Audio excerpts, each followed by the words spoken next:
Նինոցմինդան համարվում է գյուղատնտեսական շրջան, տարվա մեծ մասը ձմեռային եղանակ է, իսկ մի քանի ամիս տևած լավ եղանակին այստեղ կարելի է աճեցնել միայն հացահատիկայիններից գարի, աշնանացանցորեն ու վարսակ և կարտոֆիլ։ Սակայն այս ամենն ունի իր խնդիրները։ Հիմա մարտ ամիս է ու բնակիչների համար կրկին անհանգստություն է, արդյոք կկարողանան վաճառել այն։ Անցյալ տարի լավ էր։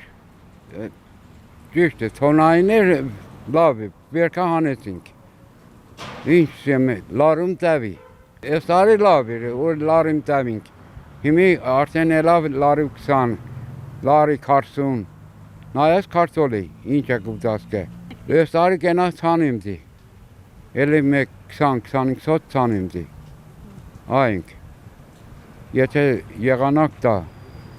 եղանակեն է կախված, անձրև կենեք է, չեն է, դիկա ասված գիտե։ Եղանակ կա լավ է, եղանակա կա, վաբշե անձերմինով շատ կալիկ է, հոդեսնեք է քարտոլը, չէ։ Մենք կո ենք, ամեն տարի դետման քարտոլ չէ հանե, բայց անցյալ տարի լավ էր։ Ինչպես իր խոսքում նշեց Օրոջալարի բնակիչ Քաջավան Հանեսյանը, հացահատիկային մշակաբույսեր ցանելն ավելի արդյունավետ է, քանի որ բերքը չվաճառվելու դեպքում կարելի է պահել, իսկ կարտոֆիլը կսկսի փչանալ։ Մինչև այս տարի կարտոֆիլակորները շատ էին, 10-15 հեկտարով կարտոֆիլ էին ցանում, բայց հետո անցյալ տարի գին չունեցավ և հրաժարվան շատ էր, այս տարի կիսով չափ կրճատվել էր, ասեմ որ ճիշտ է, քիչ էր, բայց այդքան կնորդներ չկան, և գինն էլ շատ քիչ տարբերություն, մինչև 1 ռուբլու սահմաններում դա ասենք իջածախսի համար էլի քիչ է, մենք չունենք,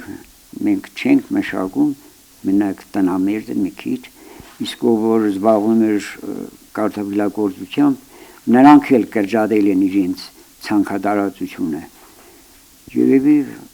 չի արդարացնի դրա համար, այլ ավելացել է հացահատիկային կուլտուրաների, հատկապես գարու ցանքատարածությունների և բավականին մեծ բերք է ստացվում և երևի ավելի լավ արժեք, ավելի լավ օգտակար է մեզ համար, քան ասենք կարտոֆիլը, որովհետև նա շուտ փչացող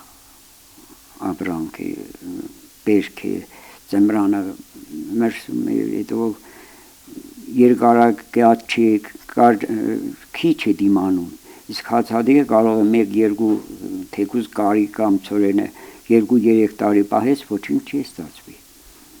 Դրա համար նրանք փոխեցին հիմնականում կարտոֆիլը